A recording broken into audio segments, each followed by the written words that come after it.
Hi అండి అందరికీ. మనం ఆల్రెడీ 7th కంప్లీట్ చేసుకున్నాం. 8th క్లాస్లో కూడా ఎవ్రీ లెసన్ నుంచి పేజ్ నెంబర్ వైజ్గా బిట్స్ అనేవి ప్రాక్టీస్ చేస్తున్నాం. దానిలో భాగంగా ఫస్ట్ బిట్ చూద్దాం. రాజ్యాంగంలోని ఈ క్రింది అధికరణం అంటరానితనాన్ని నిషేధిస్తుంది. ఏ అధికరణం అంటరానితనాన్ని నిషేధిస్తుంది? చిన్న చిన్న మిస్టేక్స్ పట్టించుకోవద్దు, అది టైపింగ్ మిస్టేక్స్ అండి. 17వ అధికరణం. ఏ అధికరణం అంటే 17వ అధికరణం. ఈ క్రింది ఏ అధికరణం ప్రకారం అంటరానితనం, మనకు తెలుసు ఇది పర్స్పెక్టివ్స్లో కూడా వస్తుంది. ఏ అధికరణం ప్రకారం అంటరానితనం వారికి అంటరానితనం వ్యతిరేకతను సమర్థిస్తూ మతం, కులం, జాతి, లింగ లేదా జన్మస్థలం ఆధారంగా భారతదేశంలోని ఏ పౌరుడు కూడా వివక్షతకు లోను కాకూడదని తెలిపేటటువంటి అధికరణం ఏమిటి? అంటే ఇటువంటి భేదం అనేటటువంటిది చూపిస్తూ వివక్షత వాళ్ళపైన కలగకూడదు, వివక్షత వాళ్ళకి చూపించకూడదు అనే ఉద్దేశంతో మరి రాజ్యాంగం హక్కు కల్పించినటువంటి అధికరణం ఏమిటి? 15వ అధికరణం. అణగారిన కుల వ్యవస్థలో శతాబ్దాలుగా ఎదుర్కొంటున్న వివక్షతను ఎత్తిచూపడానికి ఈ క్రింది ఏ పదాన్ని ఉద్దేశపూర్వకంగా ఉపయోగించబడింది? ఆ అణగారిన కుల వ్యవస్థలో ఏ పదాన్ని వాడేవాళ్ళు అంటే దళిత అనే పదాన్ని వాడేవారు. రాజ్యాంగం దళితులకు 17వ అధికరణం ద్వారా కల్పించిన అవకాశం ఏమిటి? 17వ అధికరణం ద్వారా దళితులకు ఏం కల్పించిందంటే వాళ్ళు విద్యావంతులు కావాలని, దేవాలయాల్లో ప్రవేశించవచ్చని, ప్రభుత్వ సౌకర్యాలు వినియోగించుకోవచ్చని. విద్యావంతులు కావడం, దేవాలయాల్లోనికి ప్రవేశించడం, ప్రభుత్వ సౌకర్యాలు వినియోగించుకోవడం, ఇవన్నీ కూడా అధికారాల్ని కల్పించిందన్నమాట.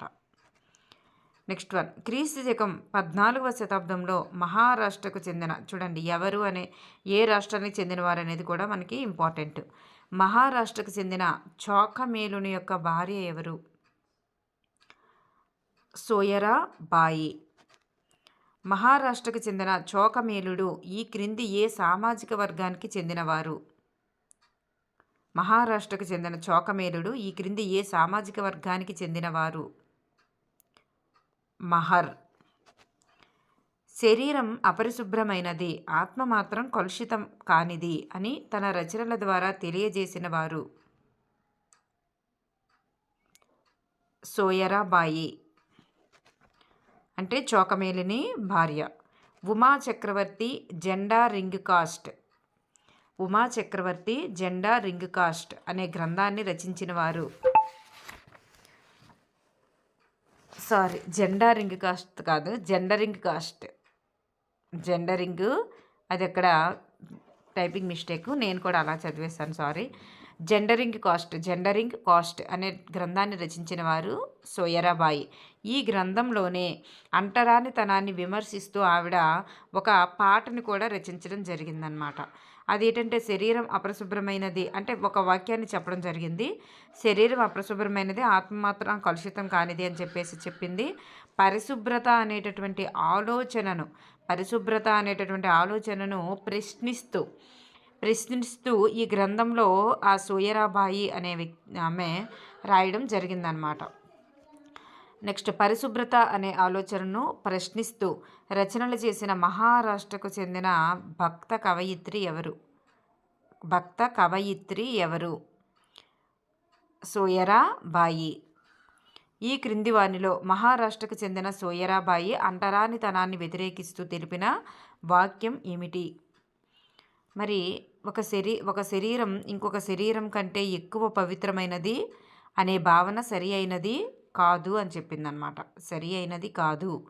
కుల వ్యవస్థను, మనుషులను వేరు చేయడానికి మాలిన్యం అనేది ఒక కీలక సాధనం అని చెప్పింది. ప్రాంతాలు, పని, జ్ఞానము, గౌరవము అనేది మనం చేసేటటువంటి పనిని బట్టి కాదు, అవి మనసులో నుండి వచ్చేటటువంటి ఆలోచనలు, విలువలు, నమ్మకాలు అని చెప్పింది అనమాట. చూడండి, ప్రాంతాలు ప్రాంతాలు, పని, జ్ఞానము, గౌరవము. ప్రాంతాలు, పని, జ్ఞానము, గౌరవము అనేవి మనం చేసే పనిని బట్టి కాదు. అవి మనసులో నుండి వచ్చే ఆలోచనలు, విలువలు, నమ్మకాలు అని తెలియజేసింది. సో, పైవన్నీ కూడా ఆమె తెలియజేసిందనమాట. దళితులు, ఆదివాసీలకు సామాజిక న్యాయం అందించుటలో ప్రభుత్వం తీసుకునే చర్యలలో ముఖ్య పాత్ర పోషించినవి. ఏంటి ముఖ్య పాత్ర పోషిస్తున్నాయంటే మనకు అక్కడ బ్లూ కలర్లో ఇచ్చారనమాట. బ్లూ కలర్లో ఇచ్చారు. రిజర్వేషన్లు అని చెప్పేసి, అంటే విద్యా ఉద్యోగాల్లో రిజర్వేషన్లు అనేది ముఖ్య పాత్ర పోషిస్తున్నాయన్నమాట వాళ్ళకి సామాజిక న్యాయం అందించడంలో. ఆ రిజర్వేషన్లు కల్పించడం వల్ల వాళ్ళు ఇంకొంచెం ముందుకు వచ్చారు. వాళ్ళ పైన వివక్షత అనేది కూడా తగ్గిందనమాట. నెక్స్ట్ వన్, 15వ శతాబ్దానికి చెందిన భక్తి సాంప్రదాయానికి చెందిన కబీర్ యొక్క వృత్తి ఏమిటి? ఈ కబీర్ కూడా మహారాష్ట్రకి చెందినటువంటి వ్యక్తే. అయితే ఆయన ఏంటంటే నేత కార్మికుడు అనమాట వృత్తి. ఈ క్రింది వారు తమ కవితల ద్వారా మానవులంతా సమానమని, అందరూ పడే శ్రమ ఒకటేనని తెలియజేసిన వారు ఎవరు? తన కవితల ద్వారా మానవులంతా సమానమని, అందరూ పడే శ్రమ ఒకటేనని తెలియజేసిన వారు కబీర్. సాధారణ కుమ్మరి, నేత పనివారు, నీటిని మోసుకు వెళ్ళే స్త్రీ లాంటి వారి పనుల ఆధారంగా యావత్ ప్రపంచం పట్ల అవగాహన కల్పించిన వారు ఎవరు?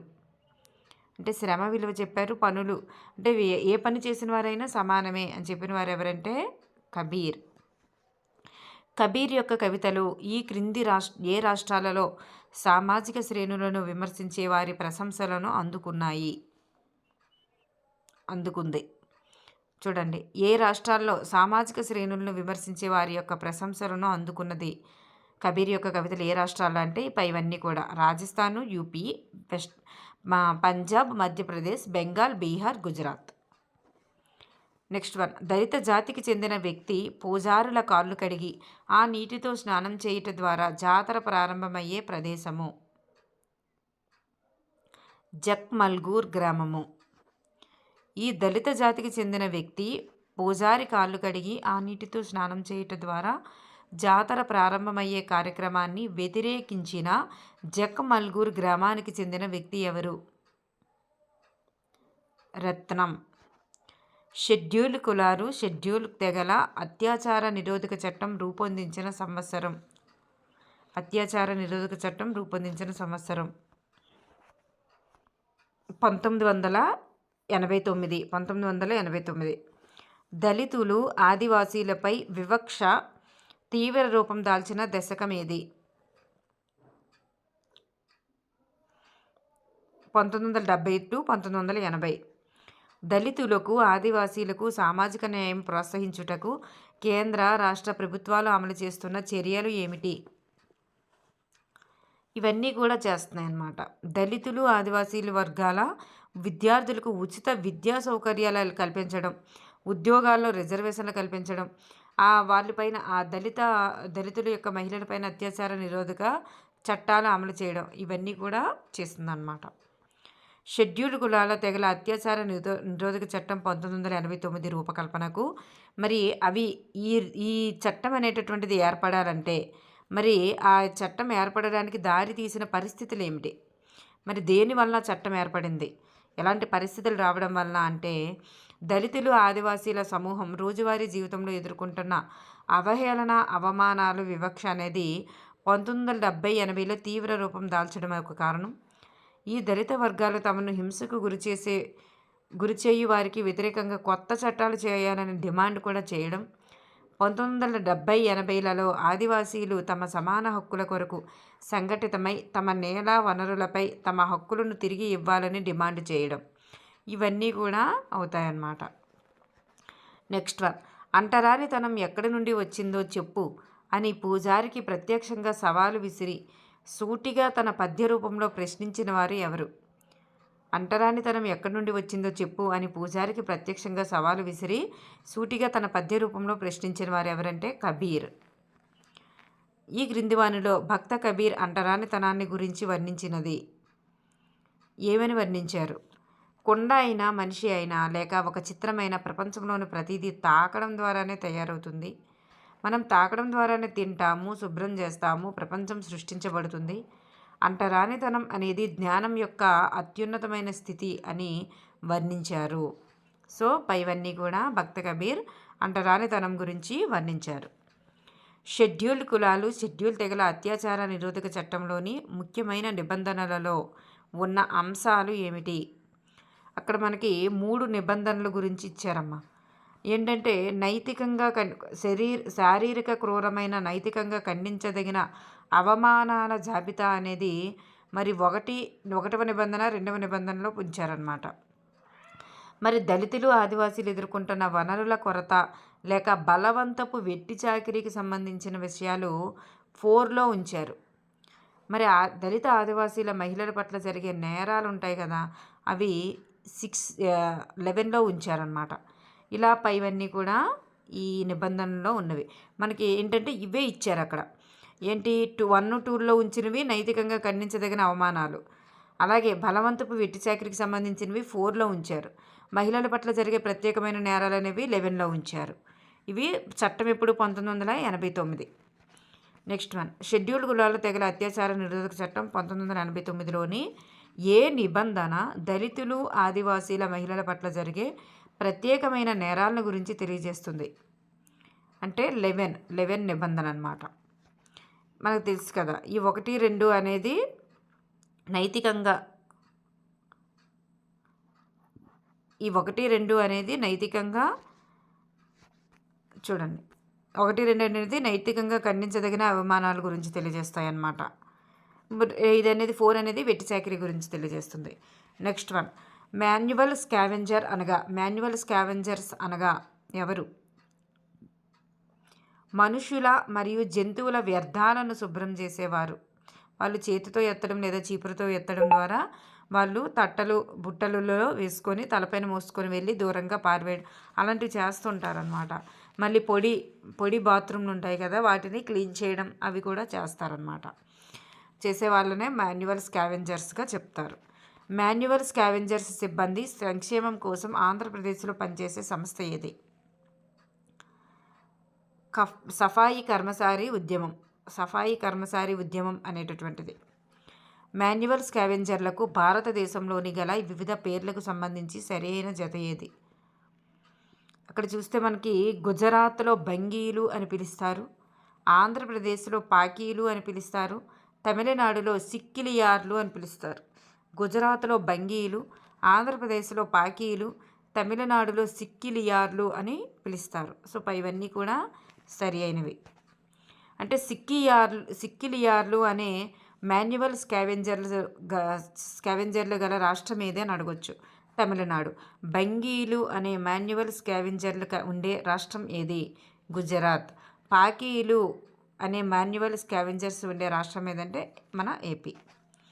మాన్యువల్ స్కావెంజర్ల ఉపాధి పొడి మురుగుదొడ్ల నిర్మాణ నిషేధ చట్టాన్ని తీసుకువచ్చినటువంటి సంవత్సరం ఎప్పుడు? 1993. ఈ క్రింది వానిలో మాన్యువల్ స్కావెంజర్లకు సంబంధించి సరి అయినది ఏమిటి?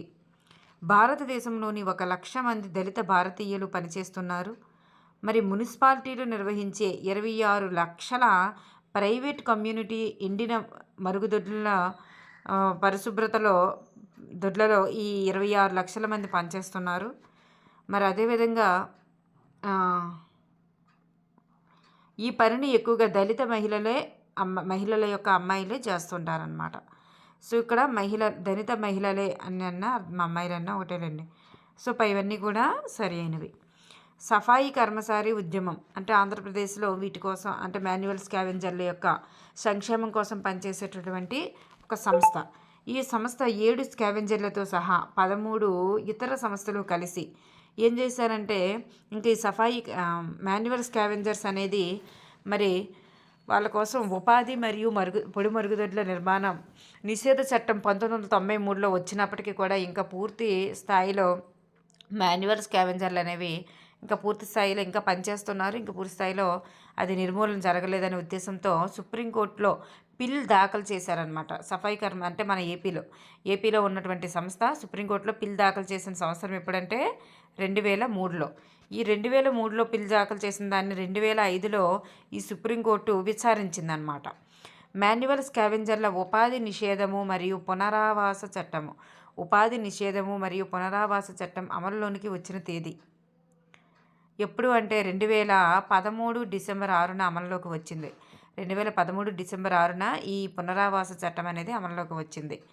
కేంద్ర ప్రభుత్వం షెడ్యూల్ తెగల మరియు ఇతర సాంప్రదాయ అటవీ నివాసితుల అటవీ హక్కుల గుర్తింపు చట్టాన్ని ఆమోదించిన సంవత్సరం ఇప్పుడు 2006లో ఆమోదించింది. గిరిజనులకు హామీ ఇవ్వబడిన రాజ్యాంగపు హక్కులను ఉల్లంఘించిన వారిలో భారతదేశంలోని వివిధ రాష్ట్ర ప్రభుత్వాలు ఉన్నాయని ఎత్తి చూపిన ఆదివాసీ ఉద్యమకారిణి ఎవరు?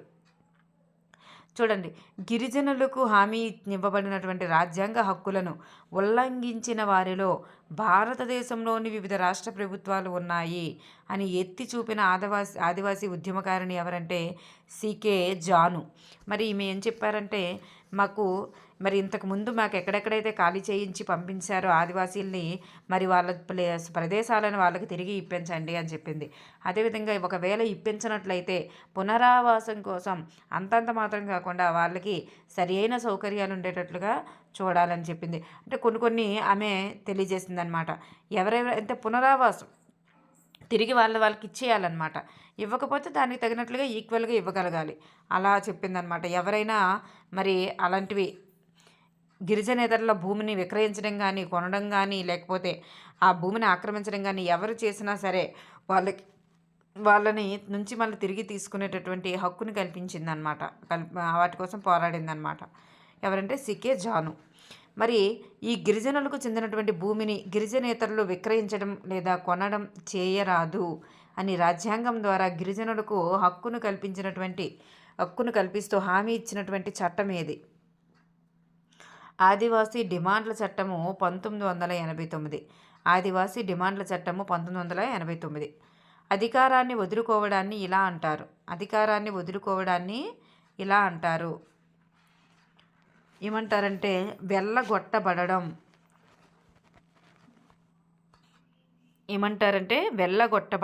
అని అంటారనమాట. Option 2 is right answer. Okay అండి, థ్యాంక్ యూ ఎవ్రీవన్.